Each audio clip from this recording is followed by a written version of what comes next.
March 3rd, 2017, Heaved Rhubarb. I'm thinking to give some instructions on how to deal with this sort of thing. It's very common over the winter. Let me see if I can get myself out of the shadow here. Oh, nope, see, I'm more of a shadow now. At least it's even light. You can see that this rhubarb root is fully alive.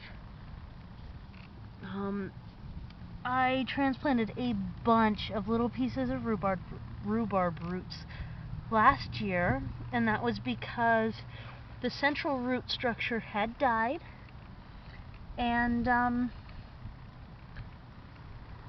lot of little bits along the sides were definitely surviving. I don't know, what is this? I'm gonna put that in the dirt too. Now this is one of those weird days where it's a little bit frozen, but getting warm again. And we've had a lot of that this winter. And just like that creates cracks in the road, it also creates roots above ground. So my goal with this, and you can see this is a very much alive root structure. My goal with this is to make a hole big enough to accommodate this being back in the ground. Now again, I'm wrangling a shovel with one hand, and that's not easy to then also keep things in frame, so we'll do our best here. With the spading fork, which is completely different than regular pitchfork, spading forks are strong enough tines to move dirt, so don't try to do one with the other. You see how much thicker these tines are. Spading fork is designed for moving dirt. Now, because of the time of year this is, you can see that much of this dirt is frozen. So that's healthy. That shows that it's not thawing right away. It's holding some of the chill and keeping a standard temperature. So you can see I've placed this down in to a level where the greenery is above ground and more of the root is in ground. And because it's so frozen out here, I'm going to wait till tomorrow to water that in. Tomorrow's supposed to be warmer, but it's much warmer than I expected it to be today. Evidenced by the fact that I was able to dig through there. One thing with spading forks is,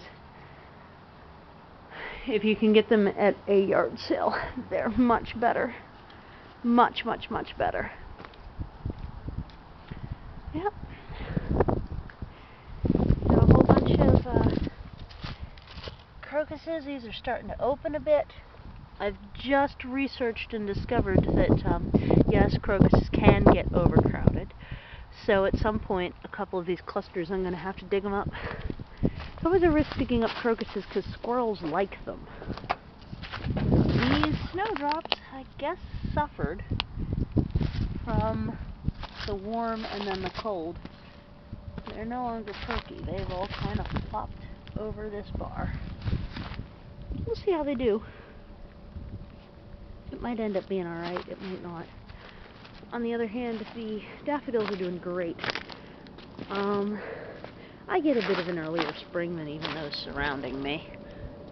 See, that's opening. That's mostly opened. This one's almost entirely open. Then over there, amidst all of my work in prep for trees, we have a big cluster that's all the way open.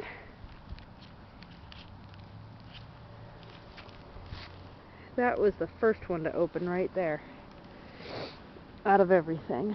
A lot of these are... Oh, see, that one's opening now too. Yeah. So, got some crocuses down here, little purple ones.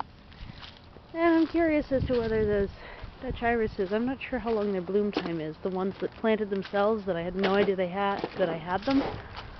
They've either been there for 13 years that I've had the house and I never noticed, which is quite possible, because I still wouldn't have noticed them if I hadn't trimmed back what was engulfing the fence here. That reflective foliage, they're still there. They're starting to finish up though. I don't know how long they were blooming. Right there.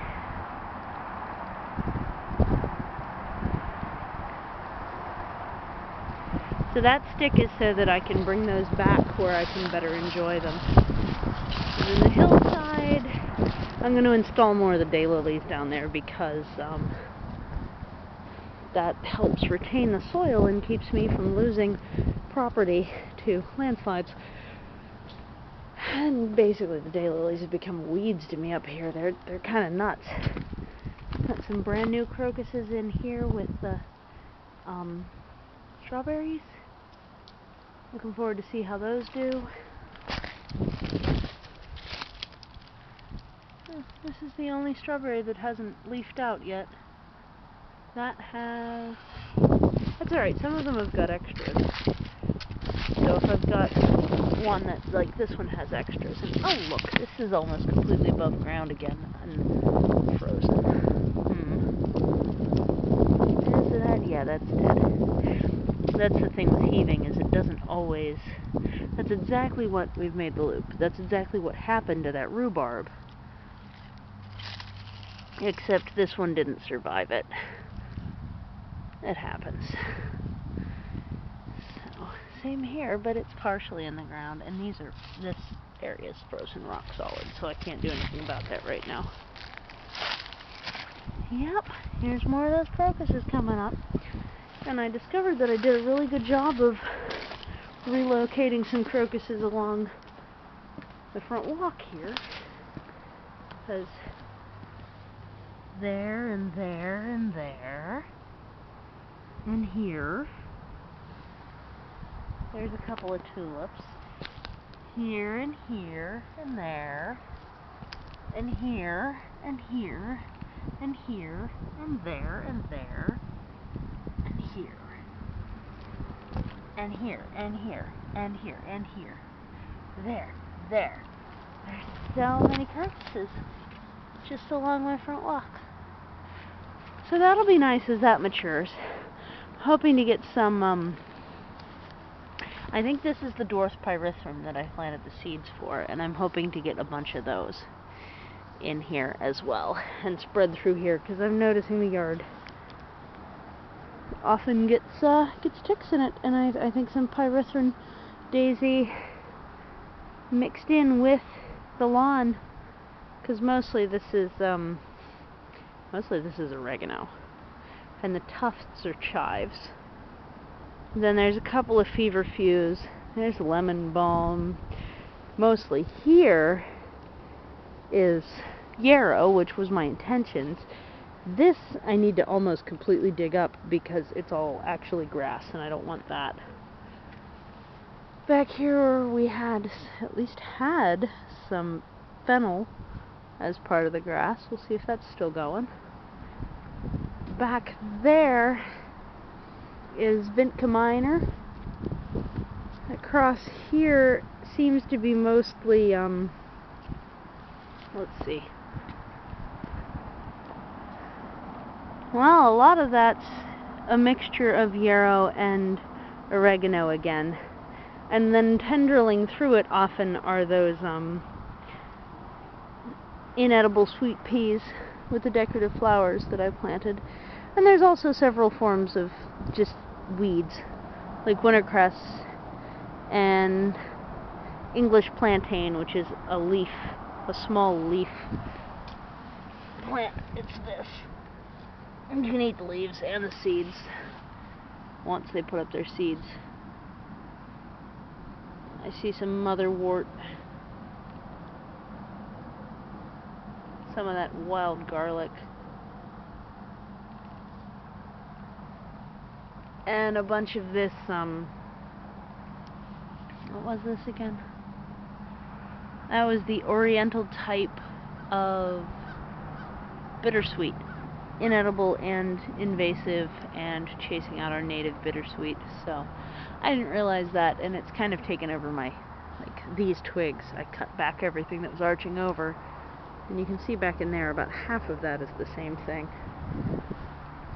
Over here is honeysuckle. Super cute too. Alright, that's enough for one video. Have a good day.